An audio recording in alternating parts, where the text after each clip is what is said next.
तमाम महाराष्ट्रातील माझ्या सर्व विद्यार्थी मित्रांचं आपल्या संदीप आर्गडेज इन्स्टिट्यूट या यूट्यूब चॅनल सर्च स्वागत आहे। मित्रांनो लक्षात ठेवा, टेस्ट क्रमांक 3 आहे, बूस्टर टेस्ट सिरीज 6.0 6वा टप्पा।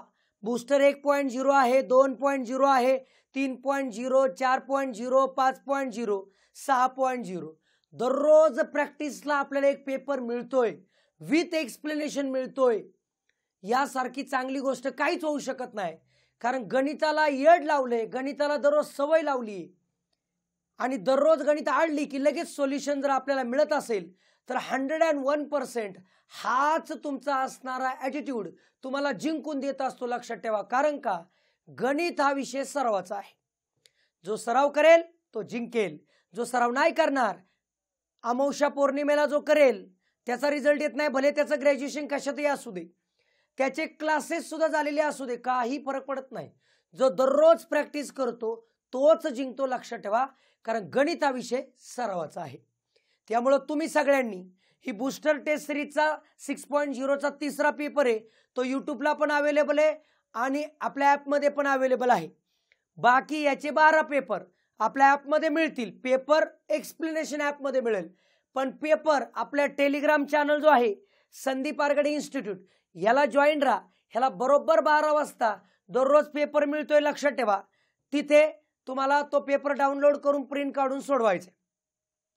आत्ताच्या पेपरची सगळ्यात महत्त्वाची गोष्ट, तुम्ही सगळ्यांनी ज्यांच्याकडे माझा फोन नंबर आहे, नसेल त्या सगळ्यांनी लक्षात ठेवा 8308 110 110 हा माझा पर्सनल नंबर आहे। याच्या व्हॉट्सॲपवरती सगळ्यांनीच करायचंय। याच्या व्हॉट्सॲपवरती तुमचं नाव, तुमचा जिल्हा आणि तुम्हाला ह्या टेस्टमध्ये किती प्रश्न सोडवले, किती बरोबर आले, किती चुकले आणि किती वेळ लागला, हे सगळं मला पाठवायचे। कारण असं आहे, आपण करतोय पण नक्की करेक्ट करतोय का हे मला एकदा चेक करू द्या। त्यामुळे सगळ्यांनी ही गोष्ट करा। नाव आणि जिल्हा ह्यासाठी ज्यावेळेस तुमचा फोन नंबर माझ्याकडे येईल तर मी सेव्ह करून ठेवेल। भविष्यात तुम्हाला काय गरज लागली तर याच्यावर मी तुम्ही मला कॉन्टॅक्ट केला तर मी तुम्हाला 100% रिप्लाय देईल। त्यामुळे हा माझा पर्सनल नंबर आहे, प्रत्येकाने सेव्ह ठेवायचं। लक्षात ठेवा, आणि मेसेज करायला विसरायचं नाही। लक्षात ठेवा, व्हॉट्सॲपला याच्यावर मेसेज करा। चला, पहिला प्रश्न होता बघा, घड्याळाचा प्रश्न आहे, तास काटा आणि मिनिट काटा यांच्यातील कोण काढायचा आहे। पण मी प्रश्न खूप मोठा बनवला होता। सचिन एकाग्रतेने अभ्यास करत बसला असता अचानक त्याचे लक्ष समोरच्या घड्याळाकडे गेले, तेव्हा त्याला समजले की रात्रीचे 2:34 झालेले आहेत। तर त्याने लगेच स्वतःलाच प्रश्न विचारला की तास काटा आणि मिनिट काटा यांच्यामधील अंशात्मक कोण किती असेल। तर त्याचं उत्तर काय, म्हणजे 2:34 झालेत तर मिनिट काटा आणि तास काटा ह्यांच्यामध्ये किती अंशाचा कोण असेल। तर लक्षात ठेवा, कोण बरोबर 30 गुणिले तास वजा 11/2 गुणिले मिनिटे। ठीक आहे, 30 गुणिले तास, तास किती 2 वजा 11/2 गुणिले 34, मिनिटं 34 होती, मिनिटा जागी मिनिटं ठेवली, तासच्या जागी तास ठेवलं, 2 ने भागलं 17, 30 गुणिले 2 म्हणजे 60 वजा 11 वजा 17, 11 गुणिले 17 म्हणजे 187, यांची वजा केली 127 डिग्री, 127 ऑप्शन नंबर 2 बरोबर। म्हणजे तास काटा आणि मिनिट काटा यांच्यातील कोण काढायचं, साधा सोपा फॉर्म्युला लक्षात ठेवा। आता एक सवय लक्षात ठेवायची, हेच उत्तर पर्यायामध्ये असेल असं नाही, पहिल्यांदा आल्यानंतर चेक करायचं आहे बाबा। नसेल तर दुसरा सेकंड कोण काढला जातो। सेकंड कोण 360 मधून हा जो पहिला 127 वजा केला जातो, हे सुद्धा उत्तर असू शकतं। त्यामुळं तुम्ही पहिला चेक करून प्रश्न, समजा हे जर पर्यायामध्ये नसेल तर प्रश्न चुकला असं म्हणायचं नाही। त्यामुळे तास काटा आणि मिनिट काटा यांच्यातील कोण काढायचा, रामबाण उपाय लक्षात ठेवा। सर इथं तो वजा येत होतं, निगेटिव्ह किंमत पॉझिटिव्ह घ्यायची, लक्षात ठेवायचं। बघा पुढचा प्रश्न, दिशाज्ञान चाचणीवर घेतलाय। गाव ए हे बी च्या पश्चिमेला किती 4 किलोमीटर आहे हे ए। बरोबर. गाव सी हे गाव बी च्या दक्षिणेला, गाव सी हे बी च्या दक्षिणेला 2 किलोमीटरवर आहे. गाव डी हे ए च्या उत्तरेला 2 किलोमीटर आहे, डी 2 किलोमीटरवर. गाव ई हे गाव सी च्या पश्चिमेला किती आहे 4, हा आला सी, किती आलं 4. मग तुम्हाला काय विचारलंय तर एका सरळ रेषेत येणारा गट कोणता आहे. सरळ रेषेत डी ए, इथं कोण येईल ना ई, ई हे गाव सी च्या, बरोबर, ई हे गाव सी च्या, मग कोण येईल D A E, D A E, option number 3 बरोबर. एका सरळ रेषेत येणारे. बघा पुढचा प्रश्न, कॅलेंडरचा प्रश्न विचारलाय. जर 1 जानेवारी 2023 ला रविवार असेल तर 17 जानेवारी 2026 ला आठवड्याचा कोणता वार असेल. मित्रांनो 1 जानेवारी 2023 आहे, आपल्याला वर्ष पहिलं सेम करायचंय. 1 जानेवारी 2024 ला कोणता वार असेल, 1 जानेवारी 2025 ला कोणता वार असेल आणि 1 जानेवारी 2026 ला कोणता वार असेल. सेम तारीख, वर्ष बदल, उड्या फक्त 1 का 2 ने मारायचे ते चेक करायचं. रविवारी इथं, बरोबर. आता बघा 2024 लिप इयर आहे, पण इथं 29 फेब्रुवारी येत नाही, त्यामुळे 1 नेच वाढणार, सोमवार. आता इथं लिप इयर आहे आणि 29 फेब्रुवारी इथं येतोय, म्हणून 2 ने उडी मारणार, बुधवार, आणि इथं गुरुवार. म्हणजे तुमच्या लक्षात आलं की बाबा 1 जानेवारी 2026 ला गुरुवार आहे हे कळलं. आता मला कळतंय की मला 17 जानेवारीला जायचंय, म्हणजे किती दिवस पुढे जायचंय बघा, किती दिवस पुढे जायचंय. 1 पासून 17, 16 दिवस. 16 भागिले 2, 16 भागिले 7, 7 दुने 14, 2 बाकी, म्हणजे 2 दिवस पुढे जा. गुरुवार प्लस 2 म्हणजे शनिवार, म्हणजेच 17 जानेवारी 2026 ला शनिवार आहे, ऑप्शन नंबर 1 बरोबर, करेक्ट. बघा पुढचा प्रश्न शेकडेवारीचा घेतलाय. नफा तोट्यामध्ये त्याचा काय वापर होतोय बघूया आपण. एका वस्त्र विक्रेत्याने 20 शर्ट 2600 रुपयाला विकले आणि त्याला एकूण 100 रुपयाचा तोटा झाला. तोटा होणे म्हणजे खरेदी किंमत काय काढता येईल, खरेदी किंमत. तर लक्षात ठेवा त्याने विकलंय कितीला, 2600 ला, तोटा ऍड करा म्हणजे त्याची खरेदी किंमत झाली 2700. किती झाली 2700. किती शर्टची 20.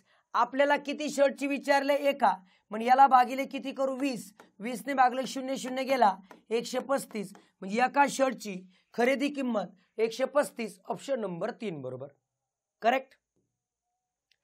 बघा पुढचा प्रश्न, आंतरवेळ वेगाचा टाईप घेतलाय बघा. एक सगळ्या व्हरायटीचे प्रश्न आपल्या बुस्टरमध्ये झालेच पाहिजे, जेणेकरून आयोगाला आलेला प्रश्न आपल्या पॅटर्नच्या बाहेर गेलेलाच नाही पाहिजे. याच्यासाठी सगळं जे चालू आहे त्यासाठीच आहे. जो काही ताण घ्यायचा आहे त्यासाठीच घ्यायचा आहे, तुम्ही घ्यायचा आहे, मी घ्यायचा आहे. म्हणून तुमचं एकच टार्गेट पाहिजे, ज्या टाईपचा प्रश्न आपल्या बुस्टरमध्ये होतोय तो चुकला नाही पाहिजे, एवढी फक्त काळजी घ्या. त्या टाईपचा चुकला नाही पाहिजे भविष्यात. आता चुकला ठीक आहे, समजू शकतो, येणाऱ्या काळात नको. मग बघा, एक रेल्वे गाडी 40 किलोमीटर प्रति तासाच्या सरासरी वेगाने आपल्या इच्छित स्थळावर एकदम वेळेत पोहोचते. म्हणजे 40च्या स्पीडने गेली की वेळेत पोहोचते. जर हिचा सरासरी वेग 35 किलोमीटर प्रति तास केला असता तर ती आपल्या इच्छित स्थळावर 15 मिनिटं उशिरा पोहोचली असते. म्हणजे लवकर पोहोचणे, उशिरा पोहोचणे नावाची कन्सेप्ट, ट्रिक समजून घ्या.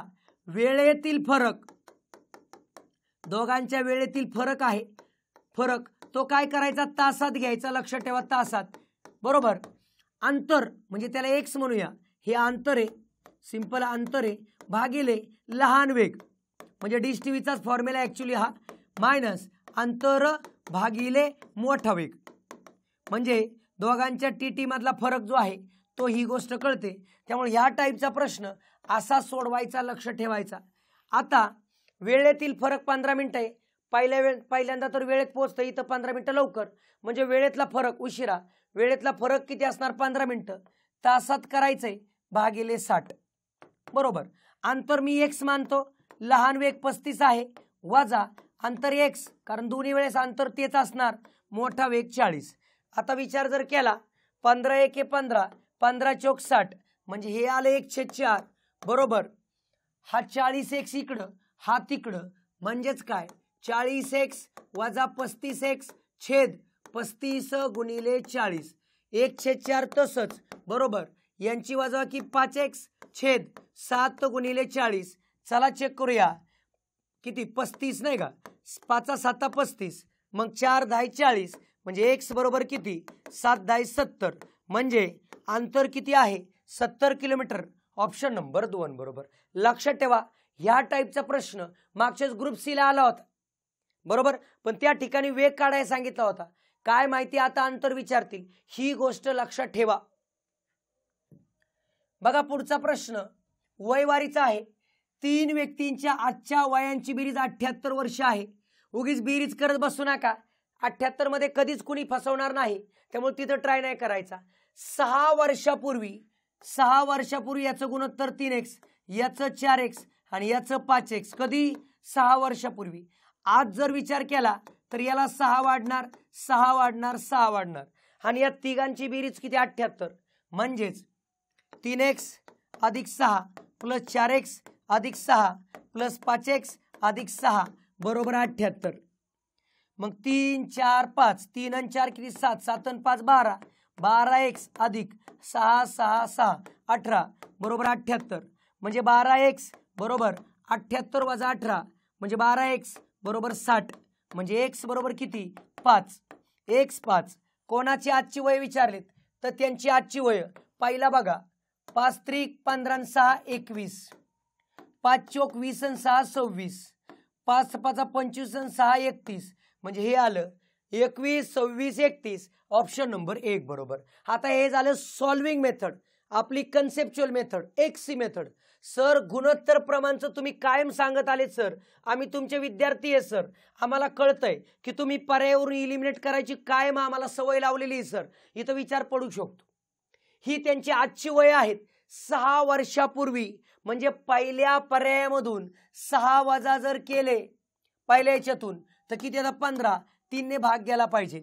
ह्याला 6 वजा केले तर 14 जात नाही. ह्याला 6 वजा केले 13 जात नाही ह्याला 6 वजा केले तर किती आले बघा 16 जात नाही म्हणजे फक्त इथं जाते. ऑप्शन नंबर 1 बरोबर. तुम्ही पहिला घ्या दुसरा घ्या तिसरा घ्या 6 वजा करून भाग जायला पाहिजे एकदम इझी. ऑप्शन नंबर किती येतो 1 करेक्ट. बघा पुढचा प्रश्न. एका वस्तूची किंमत 15% वाढली नंतर 10% कपात झाली.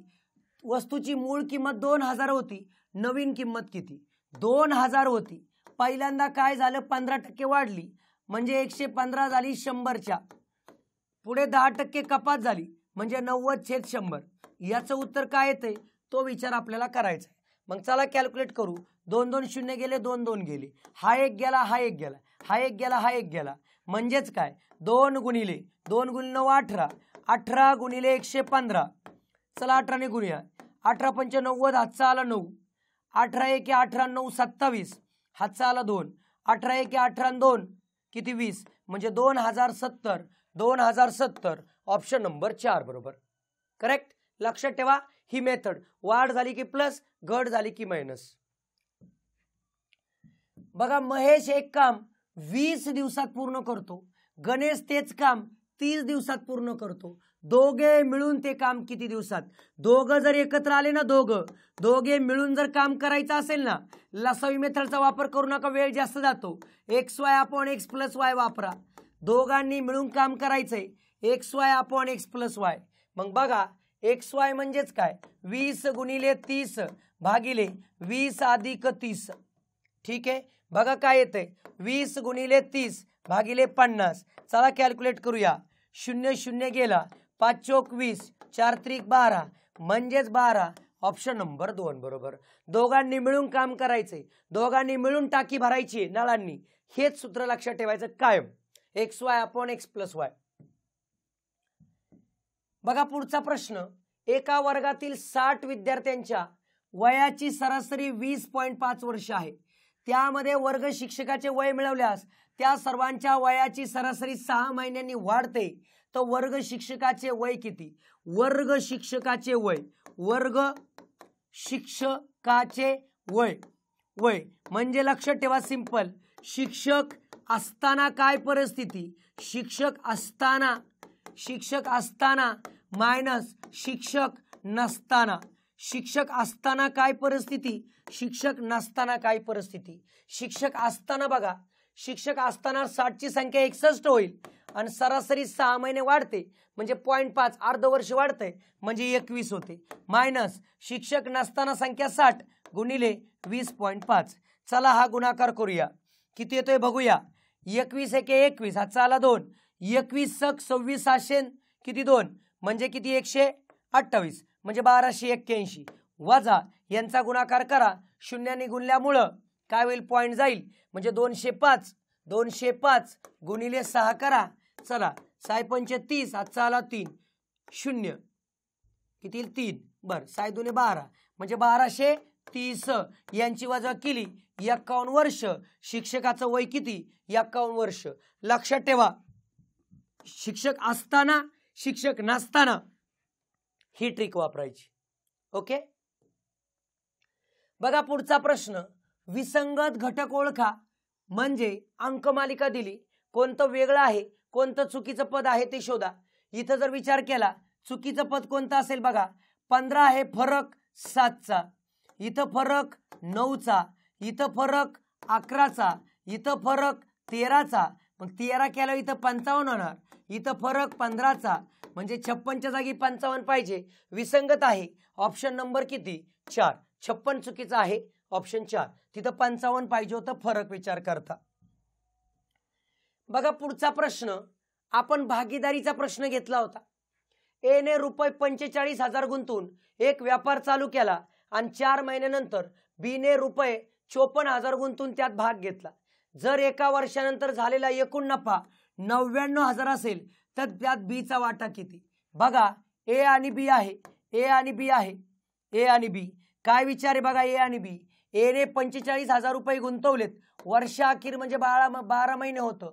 बी 4 महिन्यानंतर आलाय म्हणजे 54,000 रुपये घेऊन आलाय, 4 महिन्यानंतर आलाय म्हणजे 8 महिन्यासाठी आलाय. बस भांडवल मुदत ह्या कन्सेप्टने जायचं. मग हे नफ्याचं गुणोत्तर असते बघा, 3 3 0 गेले, 3 3 0 गेले. आता भाग कशाला जाईल, 9 ने भाग जाईल बघा, 9 5 45, 9 सक 54, 6 1 6, 6 2 12, बे 1 बे, बे चौक 8. मग राहिलं काय गुणोत्तर 5/4, गुणोत्तर आलं 5/4. मित्रांनो गुणोत्तर 5/4. आपल्याला कोणाचा वाटा काढायचा आहे बीचा, तो कसा काढेल बघा. 99,000ला कितीने भागावा लागेल, 5 आणि 4 ची बेरीज 9 तुकडे करावे लागतील आणि बीचा वाटा म्हणजे 4 ने गुणावा लागेल. लक्षात ठेवा हे 9 ने का भागलं, टोटल वाटे किती होतील 9, त्यातला बी मानल्यावर 4चा विचार. 9 ने जर भागला तर 11,000, 11,000 गुणिले 4 म्हणजे 44,000 म्हणजेच ऑप्शन नंबर 1 बरोबर. ए चा विचारला असता तर इथं 5 लिहिला असता. लक्षात ठेवा. बघा पुढचा प्रश्न. नीलमने 3 वर्षासाठी वार्षिक 16% सरळ व्याजदराने कर्ज घेतले. कालावधी संपल्यानंतर तिने 19,200 एवढे व्याज फेडले. व्याज तर नीलमने घेतलेल्या मूळ कर्जाची रक्कम काय. नीलमने कर्ज किती घेतलं माहित नाही, पण I = सरळ व्याज म्हणल्यावर I = PNR भागिले 100. आता माहितीये किती व्याज दिले 19,200 बरोबर. किती कर्ज घेतलं माहित नाही, पण किती वर्षासाठी 3 वर्षासाठी किती रेट 16 भागिले 100. चला कॅल्क्युलेट करायची पी ची किंमत. 19,200 गुणिले 100 भागिले 3 गुणिले 16 म्हणजेच माझं पी चे उत्तर. आता 16चा पाडा येतो आपल्याला, 16 एके 16 बरोबर, उरले 3, 16 दुने 32 हे झालं 1200, 3 ने भागलं हे आलं 400, 400 वर 2 0 म्हणजे पी ची किंमत आली 40,000 म्हणजेच ऑप्शन नंबर 2 बरोबर. सरळ व्याजावरती आयोगाचा जास्त फोकस आहे त्यामुळे PNR भागिले 100 हे सरळ व्याजाचं सूत्र आपलं पाठ पाहिजे आणि पटापट कॅल्क्युलेशन करून लगेच उत्तर येते बघा. बघा पुढचा प्रश्न.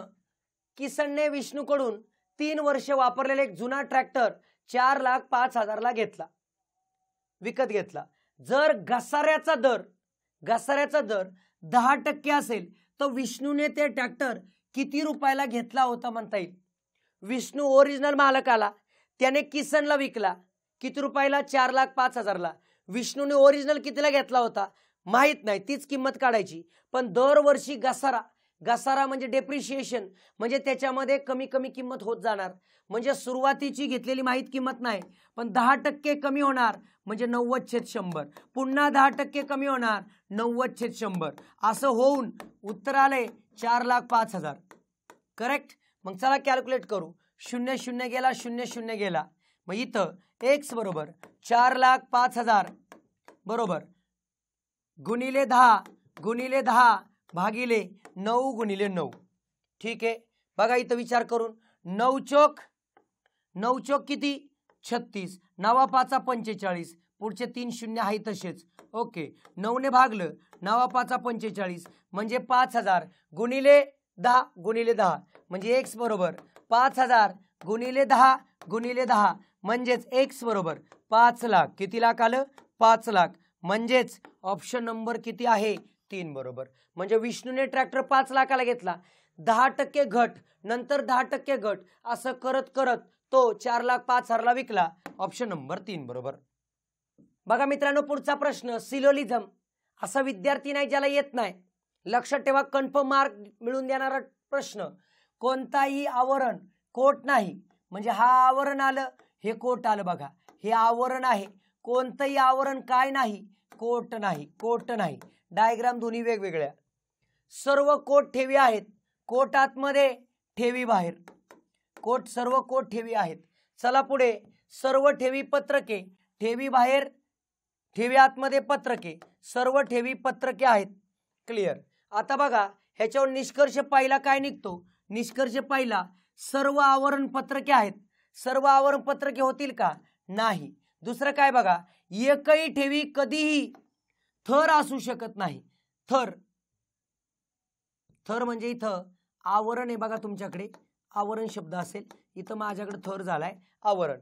एकही ठेवी कधी आवरण असू शकत नाही. ठेवी आवरण असू शकत नाही, शकतच नाही म्हणतात.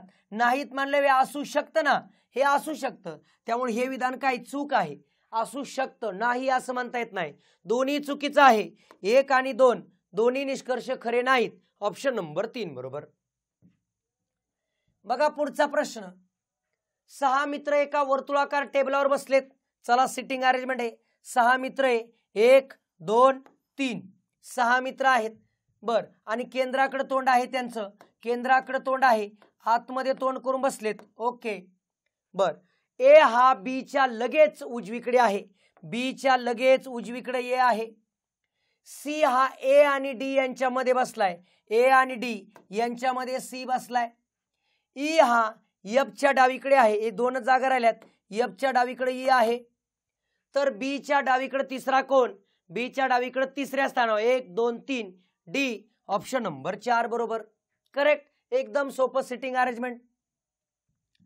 बघा पुढचा प्रश्न भूमितीचा घेतला होता. एका घोडागाडीच्या चाकाची त्रिज्या 70 सेंटीमीटर आहे, तर 1.1 किलोमीटर अंतर घोडा गाडीने पूर्ण करण्यासाठी चाकाचे किती फेरे होतील? लक्षात ठेवा, पहिला मुद्दा कळला पाहिजे. चाकाचा एक फेरा म्हणजे किती अंतर ते कळलं पाहिजे. चाकाचा एक फेरा म्हणजेच काय? तर चाकाचा परिघ असतो. लक्षात ठेवा नेहमी, चाकाचा परिघ असतो. चाकाचा एक फेरा म्हणजे चाकाचा परिघ. चाकाचा परिघ म्हणजे 2πr. 2 × 22/7 गुणिले त्रिज्या 70 आहे. कॅल्क्युलेशन करा. 7 ने भागलं 10, 2 × 22 44 × 10 म्हणजे 440. 440 सेंटीमीटर एवढं अंतर जाणार. आता किती जायचंय बाबा? 1.1 किलोमीटर जायचंय. मग एकूण फेरे किती होतील? फेरेचा अर्थ अंतर भागिले परिघ. अंतर भागिले परिघ. अंतर किती आहे? 1.1 किलोमीटर आहे मित्रांनो. म्हणजेच 1.1 मीटर मध्ये करायचं 1000 ने गुणायचं, सेंटीमीटर मध्ये करायचं 100 ने गुणायचं, भागिले 440. मग करा गुणाकार. चला, 0ला 0 गेलं बरोबर ना, 1100 याला बघ बरोबर. आता बघूया आपण काय येते. ह्यांचा गुणाकार करून घेऊ. 1 पॉइंट पुढे पुढे सरकत जाईल बघा, म्हणजे 1100 बरोबर की नाही. 1100 × 10 म्हणजे 11,000 आलं बघा. 11,000 भागिले 44. चला भाग देऊया. 11 ने भाग जाईल, 11 चौक 44, 11 एके 11 म्हणजे 1000 भागिले 4 म्हणजे 250 म्हणजे किती फेरे होतील 250. ऑप्शन नंबर 1 बरोबर. चाकाचा एक फेरा म्हणजे किती अंतर पार होईल ते काढून घ्यायचं, मग एकूण फेरे किती तर ही गोष्ट लक्षात ठेवायचं. करेक्ट. चला पुढचा प्रश्न. एका व्यक्तीस पहिल्या खांबापासून 5व्या खांबापर्यंत पोहोचण्यास 8 मिनिटं लागतात. पहिला खांब आहे बघा, हा पहिला खांब आहे. इथून 5व्या खांबापर्यंत पोहोचण्यासाठी किती लागतात तर खांब आहे, लाईटीचा पोल म्हणूया आपण. पहिल्या खांबापासून इथून इथपर्यंत जाण्यासाठी किती मिनिटं लागतात 8 मिनिट. खांब जरी तुम्हाला किती दिसत असतील 1 2 3 4 5 तरी अंतर किती आहेत हे 2 मिनिट. पुढचं अंतर काय हे 2 मिनिट. हे पुढचं अंतर काय हे 2 मिनिट. ह्याच्या पुढचं अंतर काय 2 मिनिट. म्हणजे हे 2 मिनिटात पार होण्यासारखं आहे. म्हणजे इथं क्लिअर कळतं मित्रांनो, 2 खांबांमधलं अंतर 2 मिनिटात का पार होते बघा. इथं खांब 5 आहेत पण अंतर 4 आहेत.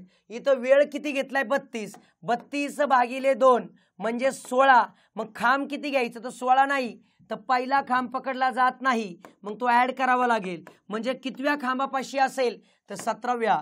ऑप्शन नंबर 2 बरोबर. मी 16 पण दिलाय लक्षात ठेवा. इथं अंतर अशी 16 होतील पण खांब किती होतील 17. ऑप्शन नंबर 2 बरोबर. बघा पुढचा प्रश्न. रोहन आणि प्राची रस्त्यावरून चालत असताना कोणीतरी त्यांना विचारले की तुमच्या दोघात काय नाते आहे. तेव्हा रोहन म्हणाला माझे वडील म्हणजे रोहन दादाचे, रोहनचे वडील, माझे वडील, रोहनचे वडील तिच्या वडिलांच्या भावाचे भाऊ आहेत. तिच्या वडिलांच्या म्हणजे ती आहे, ती तिचे वडील तिच्या वडिलांच्या भावाचे भाऊ आहे बरोबर. मग तर प्राची आणि रोहन यांच्यात काय संबंध. आता ती प्राची ही जी ती प्राची आहे ही इथं घेतली तरी चालू शकते किंवा प्राची इथं पण येऊ शकते. आता बघा कसं रोहन म्हणतोय प्राची तुमची कोण तर माझे वडील तिच्या वडिलांच्या भावाचे भाऊ.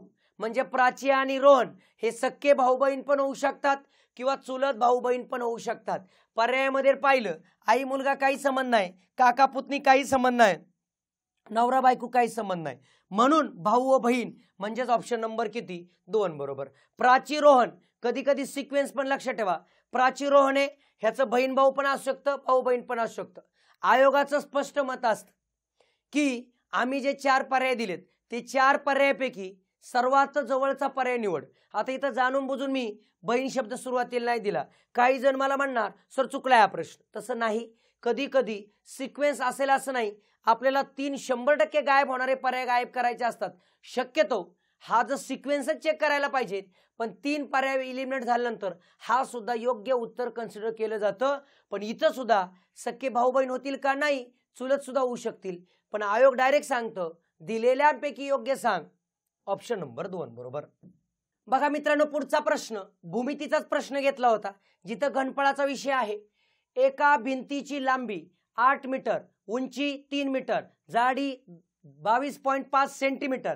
इथं मीटर आहे, इथं मीटर आहे, इथं सेंटीमीटर आहे. तर 25 सेंटीमीटर लांबी, 12.5 सेंटीमीटर रुंदी आणि 8 सेंटीमीटर उंची असलेल्या किती विटा लागतील. एकूण विटा, एकूण किती विटा लागतील तर लक्षात ठेवा भिंतीचे घनफळ, घनफळ व्हॉल्यूम ऑफ, लक्षात ठेवा व्हॉल्यूम. दुसरं काय आहे व्हॉल्यूम ऑफ वॉल म्हणूया आपण त्याला. आणि दुसरं काय आहे विटेचे घनफळ. आता हा जो आकार आहे तो काय आहे तो आहे क्युबॉइड. इष्टिकाची ती म्हणजे लांबी गुणिले रुंदी गुणिले उंची. लांबी 8 आहे म्हणजे 800 मीटर, 800 मीटर, 8 मीटरचं 800 सेंटीमीटर, 4 मीटरचं 400 सेंटीमीटर आणि 22.5 सेंटीमीटर. हे झालं भिंतीचं. चला खाली कशाचं विटेचं 25 गुणिले 12.5 गुणिले 8. कॅल्क्युलेशन करताना पॉइंट गायब करायची सवय ठेवा. 800 गुणिले 400 गुणिले वरचा पॉइंट गायब करायचा आहे 225. खाली काय येईल 25 गुणिले 125 गुणिले 8 बरोबर. चला पटापट सोडवता येईल आता आपल्याला. 25 ने भागलं 25 एके 25 बरोबर की नाही? 25 एके 25, 25 9, करेक्ट. चला पुढे, 25 9 सव्वा 200. ठीक आहे. आता बघा भाग देऊया. 8 ने भागलं तर हे आलं 100. बर, 25 ने परत भागलं, 25 चौक 100, 25 5. मग बघा पुढे परत हे 4 राहिलाय, 5 एके 5, 5 8 40, 80. 4 गुणिले 9 गुणिले 80, 4 गुणिले 80 गुणिले 9, हे जे उत्तर येणार ते 8 चौक 32, 320 गुणिले 9. चला 9 ने गुणूया, 9 0 0, 9 दुने 18, चला 1, 9 त्रिक 27 आणि 28 म्हणजे 2880. ऑप्शन नंबर 3 बरोबर. विटांची संख्या लक्षात ठेवा. पॅटर्न एकूण विटा म्हणलं की काय? भिंतीचं घनफळ भागिले विटेचे घनफळ. बघा पुढचा सोपा प्रश्न ठेवला होता. काय लॉजिक होतं? क्लिक झाला असेल तर लगेच, वेळ गेला असेल तर मग संपलं. ह्या तिघांचा गुणाकार करायचा होता. 5 8 8 5 40 गुणिले 7 280. याचं फक्त शेवटचा आकडा गायब केलाय म्हणजे 10 ने भागले. 6 चौक 24, 24 5 120, शून्य गायब केला, 10 ने भागलं 12. 9 त्रिक 27 गुणिले 10, 270चा शून्य गायब केला 27 म्हणजेच ऑप्शन नंबर 4 बरोबर. मित्रांनो लक्षात ठेवा, तुम्हाला सगळ्यांना एक सुवर्ण संधी निर्माण झालेली आहे. नुकतीच परीक्षा पुढे ढकलण्यात आलेली आहे. तुम्हाला ॲटलिस्ट एक 20 ते 25 दिवस वेळ जास्त मिळतोय. आपल्यासाठी सुवर्ण संधी आहे. ज्यांनी कोणी मागच्या बूस्टर जे आहेत 1.0, 2.0, 3.0, 4.0, 5.0 हे सोडवले नसतील आणि सुपर टॉपिक वाली घेतलेली बघा 30 टॉपिक्स, याची टेस्ट सिरीज आहे. सगळ्या ह्या टेस्ट सिरीज तुम्ही 100% जॉईन करून काम करून घ्या. कारण प्रॅक्टिससाठी संधी मिळाली आहे. सर मी फक्त 4 केले, सर मी फक्त 5 केली, नो, हे मागच्या सुद्धा करा. पेपर जरी मागचे असले तरी तुमच्या डोळ्याखालून जाऊ द्या, कारण पॅटर्न तेच कव्हर होत आहेत. त्यामुळे 6.0 असू द्या किंवा बाकीचे असू द्या, सगळं तुम्हाला आपल्या ॲपवरती सगळी डिटेल मिळते. ती गोष्ट करायची. थोडंसं गणित विषयामध्ये जर कमकुवतपणा येत असेल तर कंबाईंड टार्गेटेड बॅच लॉन्च केलेली आहे. 100% फायदा घेऊन काम करून घ्यायचं. क्लिअर आहे? तुम्ही आत्ता जॉईन करत असाल तर तुम्हाला ह्या सगळ्या बॅचवरती फक्त माऊली कुपन कोड वापरा. माऊली हा माऊली कुपन कोड वापरला तर तुम्हाला ह्याही बॅचमध्ये किंवा इकडं सगळीकडेच 50% डिस्काउंट मिळून जाईल. हा काही दिवसापुरता मर्यादित राहील. त्यामुळे पटापट सगळे जॉईन करून काम करून घ्या. येते लक्षात? ही गोष्ट लक्षात आली पाहिजे. सगळ्यात महत्त्वाची बाब जी मी सुरुवातीलाच सांगितली, तुम्ही सगळ्यांनी मला 8308 110 110 या नंबरवरती व्हॉट्सॲप मेसेज करायचा आहे. ज्यांचं नाव सेव्ह आहे त्यांचं काही नाही, पण सेव्ह कळत नसेल तर पहिलं तुमचं नाव लिहायचं, नंतर जिल्हा लिहायचा आणि नंतर आजची टेस्ट कितवी आहे. टेस्ट आहे 3री. किती करेक्ट किती ते सांगा, रॉंग किती सांगा आणि टाइम किती लागला सांगा. लिहा एकदा, पाठवा एकदा मला. माझे विद्यार्थी खरंच करतायत का लई शाणे झालेत असे वागतायत, चेक करू द्या एकदा. ती गोष्ट करू द्या म्हणजे मला रिप्लाय येईल. लक्षात ठेवा, माझा रिप्लाय तुम्हाला लेट जरी आला, कारण खूप सारे मेसेज येतील, लेट आला तरी चालेल, पण मी रिप्लाय 100% करणार. ही गोष्ट लक्षात ठेवा. आणि कधीही गरज लागू द्या, माझा नंबर सगळ्यांनी सेव्ह करून ठेवा. गरज लागू द्या, सदैव तुमच्याबरोबर हे काळजी करायची नाही. आपल्याला जिंकायचंय, ही गोष्ट लक्षात ठेवा. तुम्ही प्रयत्नांमध्ये कमी पडू नका, मी सुद्धा कमी पडत नाही. बघू रिझल्ट कसा येत नाही ते. बरोबर? ही टेस्ट आहे. बाकीच्या टेस्ट तुम्हाला सगळ्या आपल्या ॲपमध्ये मिळतील, म्हणजे एक्सप्लेनेशन बाकी सगळं आपल्या टेलिग्रामला अटॅच आहेत. वेळेवर सगळे अपडेट मिळत राहील. IMP टॉपिक किंवा काय ज्या गोष्टीची तुम्हाला गरज आहे त्याचं यूट्यूबला मला खाली कमेंट करा, मी तुम्हाला त्या प्रकारचे व्हिडिओ बनवून देईल. ठीक आहे, भेटूया. धन्यवाद.